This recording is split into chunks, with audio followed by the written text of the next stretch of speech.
Au cours d'une soirée mouvementée à l'hôpital Santa Teresa, le docteur Eduardo Almeida a été contraint de faire le choix le plus difficile de sa vie professionnelle. Un enfant de 10 ans sans assurance maladie luttait pour sa vie d'un côté. Le maire de la ville, victime d'une crise cardiaque, se trouvait du côté opposé. Même si le docteur Eduardo Almeida était bien connu pour son engagement dans son travail et ses soins empreints de compassion envers ses patients, rien n'aurait pu le préparer à cette nuit qui allait modifier définitivement le cours de sa vie. 2 patients sont arrivés simultanément à l'hôpital de Santa Teresa, au milieu d'une salle d'urgence bondée, Pedro, un enfant de 10 ans gravement malade et sans assurance maladie, et Fernando Souza, le maire de la ville, qui avait subi une crise cardiaque. Dans ce cas, quelque chose doit être décidé rapidement. Le maire, une personnalité politique puissante, était dépêché par les agents de sécurité tandis que Pedro gisait dans un état grave et que sa mère implorait de l'aide. Eduardo était conscient qu'il devait donner la priorité au maire selon l'étiquette. Dans ce cas, une erreur pourrait mettre en péril votre carrière et nuire à la réputation de l'hôpital. Son éthique et ses instincts médicaux l'ont cependant poussé à adopter une voie différente. Il était évident que le nourrisson ne survivrait pas si le traitement était retardé.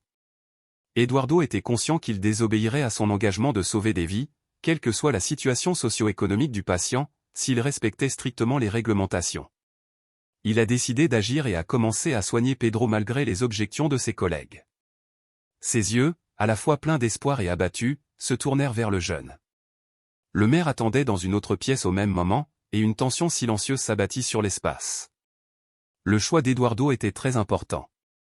Il savait très bien que sa décision aurait un impact sur lui, quoi qu'il arrive. Néanmoins, chaque vie lui était précieuse, et celle de Pierre avait besoin d'être sauvée à ce moment précis. Après un certain temps, Pedro a commencé à se stabiliser. Néanmoins, le maire a subi une crise cardiaque et est décédé sans soins médicaux. Il n'a pas survécu, malgré tous les efforts déployés par l'équipe médicale par la suite. Tout le monde à l'hôpital Santa Teresa a été choqué d'apprendre le décès du maire, mais le directeur Luis Castro a été particulièrement surpris. Dès qu'il reçut la nouvelle, il se précipita vers la pièce où Eduardo terminait le traitement de Pedro. Luis a demandé, incrédule et en colère, d'une voix pleine de doute, « Eduardo, qu'as-tu fait ?» Il était conscient que l'hôpital et, plus important encore, la carrière d'Eduardo souffrirait grandement des retombées politiques de cette tragédie. Eduardo répondit tranquillement, « J'ai fait ce qui était juste, Luis, restant concentré sur sa tâche. Le garçon était en train de mourir. Je ne pouvais pas le laisser sans surveillance. » Luis était furieux, même s'il comprenait le point de vue d'Eduardo. Comprenez-vous ce que cela signifie? Le maire n'est pas n'importe quel patient. Vous venez peut-être de sceller votre destin avec cette décision. Et le pire de tout, c'est que la presse vous dévorera. Épuisé, Eduardo croisa le regard de Luis. Tout le monde mérite d'être traité de la même manière. Je ne peux pas choisir qui sauver en fonction de sa position sociale. Luis était à court de mots après les propos d'Eduardo, mais le réalisateur a compris que les répercussions seraient catastrophiques. En tant qu'acteur majeur de la politique locale, le décès du maire allait certainement déclencher une tempête d'allégations et de condamnations. Luis était plus préoccupé par la façon dont cela pourrait affecter la réputation de l'hôpital. Pour Eduardo, la décision était déjà prise, il avait agi conformément à ses convictions morales et était convaincu que, de toute façon, il avait fait le bon choix. Le nom d'Eduardo faisait la une des journaux de la ville le lendemain du décès du maire. Le scénario a été pleinement exploité par les journaux, les blogs et les émissions de télévision, qui ont présenté Eduardo comme le médecin ayant choisi de laisser mourir le maire pour soigner un patient sans assurance maladie. L'histoire était déformée et les gens se sont regroupés pour le blâmer sans connaître toutes les circonstances de ce qui s'était passé. Il avait commis une erreur irréparable aux yeux de beaucoup. Comment un médecin pourrait-il faire passer les besoins d'un jeune pauvre avant le maire? La veuve du maire, Helena Souza, a joué un rôle de premier plan dans cette campagne contre Eduardo. Au fil de nombreuses interviews, elle a fait part de sa souffrance et de sa rage. Ses propos ont résonné dans toute la ville, alimentant le sentiment d'injustice qui a enflé dans les rues et les couloirs des hôpitaux. Mon mari était vivant lorsqu'il est arrivé à l'hôpital, a-t-elle ajouté, mais on l'a laissé mourir parce que ce médecin pensait qu'il n'était pas assez important. L'ambiance à l'hôpital Santa Teresa était tout aussi sombre. Quelques collègues d'Eduardo ont commencé à rester à l'écart de lui, craignant qu'il ne soit lié à la controverse.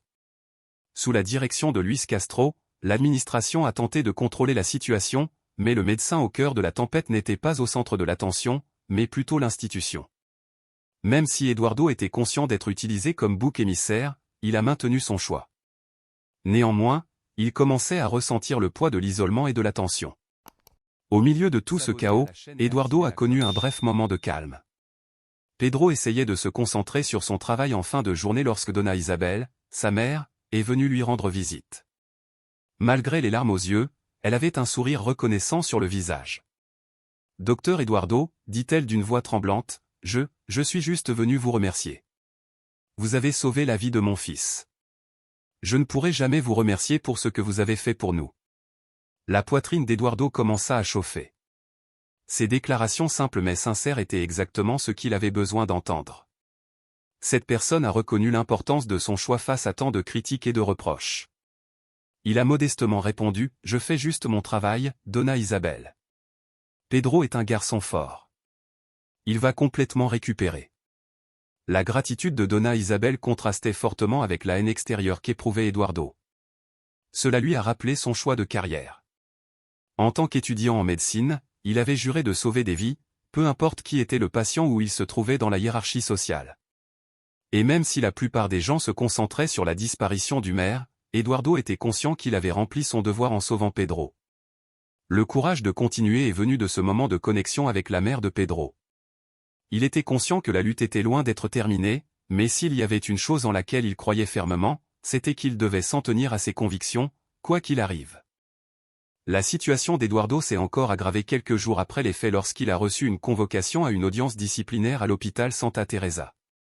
L'objectif de la réunion était d'évaluer son comportement la nuit du décès du maire et de déterminer s'il fallait le suspendre ou peut-être le licencier. Des médecins, des avocats et d'autres membres de l'administration envahissaient la salle de réunion. Le directeur de l'hôpital, Luis Castro, était assis en bout de table et semblait impressionné par la responsabilité de présider cette réunion. Luis a commencé l'audience de manière officielle en récitant les accusations portées contre Eduardo. Eduardo resta silencieux tandis que les mots résonnaient dans la salle. « Nous sommes ici pour évaluer la conduite du docteur Eduardo Almeida lors de l'incident qui a entraîné la mort du maire Fernando Souza. Le docteur Almeida a ignoré les protocoles de l'hôpital et a donné la priorité à un autre patient, ce qui a entraîné une tragédie. Il était conscient que le procès était entaché de pression politique et médiatique, mais il savait aussi que sa défense devait être solide. Le premier à parler en faveur d'Eduardo fut son avocat, Marcelo Lopez. Le docteur Eduardo a fait ce que tout médecin devrait faire, il a donné la priorité à la vie qui était en danger imminent. Pedro, le garçon soigné cette nuit-là, n'aurait pas survécu sans une intervention immédiate. Les décisions d'Eduardo ont été guidées par des principes éthiques et non par des protocoles bureaucratiques. Eduardo regardait avec appréhension Luis prendre des notes. Même si son choix était juste, il était conscient que la politique hospitalière et d'autres facteurs externes étaient en jeu. Les médias ont continué à couvrir de manière intensive l'affaire en dehors de l'hôpital tout au long de l'audience. L'histoire d'Eduardo était devenue virale. Les opinions sur le débat concernant son comportement étaient fortement divisées. Des journalistes et des experts ont affirmé, d'une part, qu'il avait agi avec négligence en n'aidant pas le maire. À l'inverse, les partisans de cette position affirmaient que la médecine devait donner la priorité aux besoins du patient, quelle que soit sa situation socio-économique. Eduardo était beaucoup plus bouleversé émotionnellement à cause de la pression du public. Sa réputation semblait empirer à chaque titre. Il était conscient que l'opinion publique évaluait son cas en plus de la direction de l'hôpital. Les discussions sur l'événement étaient fréquentes dans les rues, et même des personnes qui ne connaissaient pas personnellement Eduardo avaient une opinion. Le fardeau d'être perçu comme la cause du décès d'une personne bien connue était énorme. Les choses n'étaient pas si différentes à l'hôpital. Autrefois amis proches, certains de ses collègues ont commencé à l'ignorer complètement ou à le traiter grossièrement. Un petit groupe de personnes est resté à ses côtés, mais même elles n'ont pas pu le soutenir face à la pression sociétale. Malgré tout, Eduardo n'a pas faibli dans son engagement envers son métier. Il était conscient que la lutte juridique allait bientôt commencer et qu'il devrait être prêt à défendre ses actes devant le tribunal ainsi qu'à l'hôpital. Peu de temps après l'audience disciplinaire, un événement imprévu s'est produit. Après un dur travail, Eduardo est rentré chez lui et a trouvé un paquet énigmatique sur le pare-brise de sa voiture. Lorsqu'il l'a ouvert, il a constaté que les documents qu'il contenait étaient bien plus complexes et peut-être dangereux que ce qu'il avait initialement supposé être une simple assignation à comparaître ou une lettre de menace. Un certain nombre d'études internes ont révélé la corruption et l'incompétence administrative de l'hôpital Santa Teresa. D'après les dossiers, l'hôpital sous-finançait depuis des mois des départements vitaux comme la cardiologie ou le département même où le maire avait reçu des soins. Cela impliquait d'embaucher moins d'experts et d'acheter des équipements de qualité inférieure afin de réduire les coûts. Il existe même des rapports faisant état de détournements financiers, l'argent étant apparemment utilisé à des fins privées et politiques. Un facteur majeur du déclin des soins médicaux a été la négligence de l'hôpital à investir dans la salle d'urgence. Eduardo a exprimé son choc. Auparavant, la mort du maire était uniquement attribuée à son choix, mais il semble qu'il y ait un problème plus important à résoudre. Même s'il ne savait pas exactement qui avait placé les papiers dans sa voiture, il était conscient que cette information pourrait renverser l'affaire.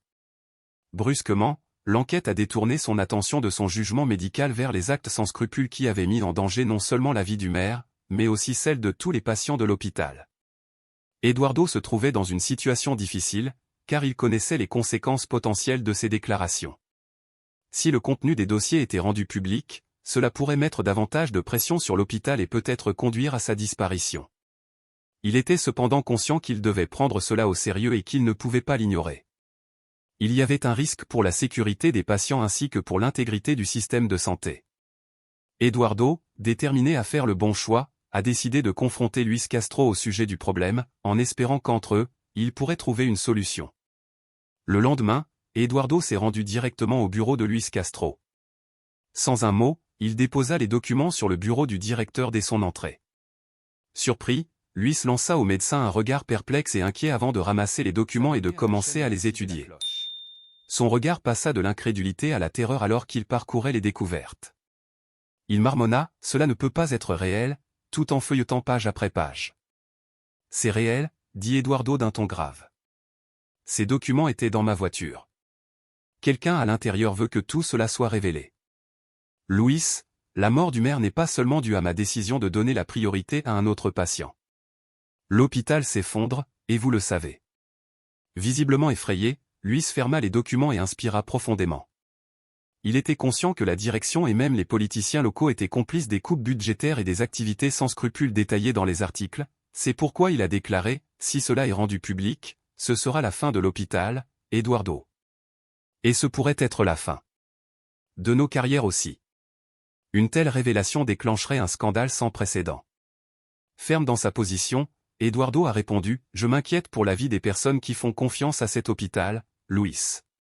Je ne m'inquiète pas pour ma carrière maintenant.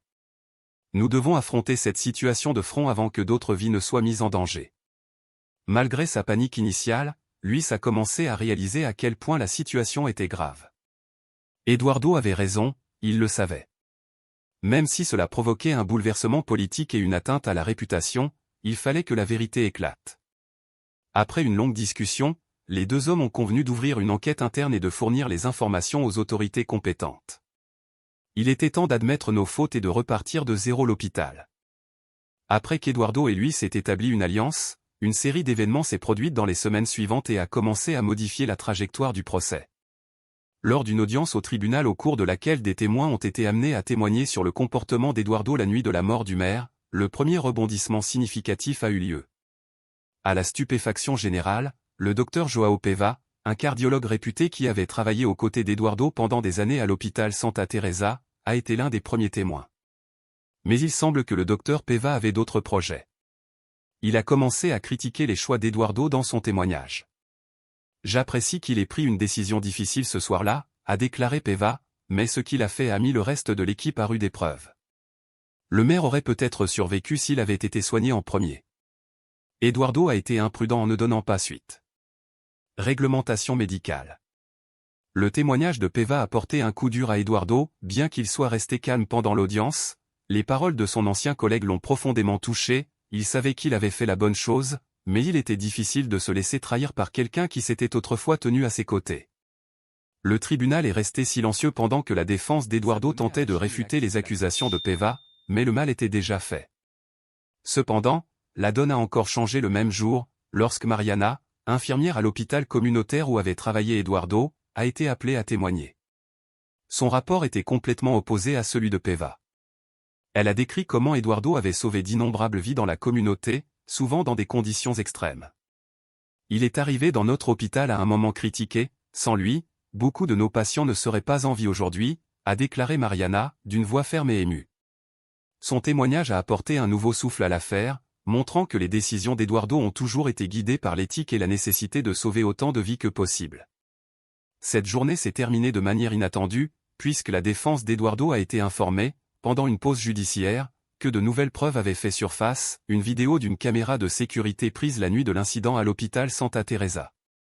Jusque-là, personne n'était au courant de l'existence de ces documents, et lorsque les avocats d'Eduardo ont regardé les images, ils ont été surpris par ce qu'ils ont vu. La vidéo donne une image claire de la situation des urgences au moment crucial où Eduardo a pris sa décision. On l'a vu se disputer avec le personnel médical, expliquant pourquoi Pedro avait besoin de soins d'urgence, tandis que les agents de sécurité du maire faisaient pression sur l'équipe pour qu'elle donne la priorité aux politiciens.